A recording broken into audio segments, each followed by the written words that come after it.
நான் இன்னைக்கு கட்லெட் செய்ய போறேன்னு சொல்லி தான் கிச்சனுக்குள்ளவே போனேன். அப்பயே மம்மி சொன்னாங்க, "நீ இருக்கிற எண்ணெயெல்லாம் காலி பண்ணாத மாரி ஒரு டிஷ் பண்றேன்னா பண்ணு, இல்ல பண்ணாதன்னு" சொல்லிட்டு. "இல்ல நான் இன்னைக்கு கட்லெட் தான் பண்ணுவேன்னு" சொல்லிட்டு ரொம்ப கான்ஃபிடென்ட்டா ரொம்ப ஸ்ட்ராங்கா இருந்தேன். நல்லதா வரும் என் கட்லெட் அப்படி சொல்லிட்டு. ஏன்னா நான் இதுக்கு முன்னாடி ஒரு வாட்டி லாக்டவுன்ல பண்ணியிருக்கேன். அப்பயும் அது நல்லா சொதப்பிடுச்சு. சரி இப்போ இன்னைக்கு சொதப்பாதுன்னு சொல்லிட்டு நான் பண்ணலான்னு சொல்லிட்டு தான் பண்ணிட்டு இருந்தேன்.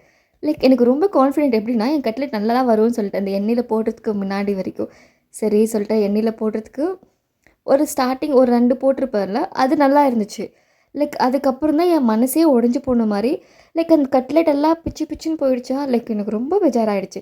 சரின்னு சொல்லிட்டு இது செட் ஆகாதுன்னு சொல்லிட்டு எடுத்து தோசை தட்டி மேல போட்டுட்டு, அது அப்படியே நல்லா வேக விட்டுட்டு எடுத்து வச்சுட்டேன். மயோனைஸ் பண்ணுறேன்ற பேர்ல ஒரு 3 முட்டை வேஸ்ட் ஆனது தான் மிச்சம். ஐயோ! இதுக்கப்புறம் நான் கட்லெட் பக்கமே போமாட்டேன். அது எனக்கு இதுக்கப்புறம் பிடிக்கவும் பிடிக்காதுன்னு சொல்லிட்டு முடிவு பண்ணிட்டு, லைக் அ அவ்வளோதான். கொஞ்சம் சாப்பிட்டு பார்த்தேன் ஓகேவா இருந்துச்சு. அப்புறம் நான் தூங்க கிளம்பிட்டேன். அவ்வளோதான். பாய் பாய் நாளைக்கு பார்க்கலாம்.